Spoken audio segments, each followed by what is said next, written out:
sisikapin ko po talagang makapagtapos ng pag-aaral kahit mahirap.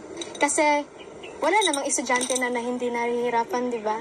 So, kakayanin for the future po. Thank you po. Salamat po sa tulong. Yung bigas talagang pinaka-importante sa lahat. Salamat po, sir. Thank you. Sabi nga ng kapatid ko, yung ate ko, Maybel, ang swerte mo naman.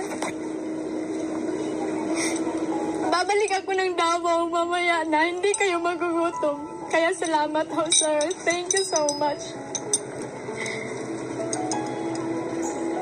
Salamat po. Boses sa ano niya, pananalita pa lang. Buti ano ka, flowing ka sa Tagalog. Opo.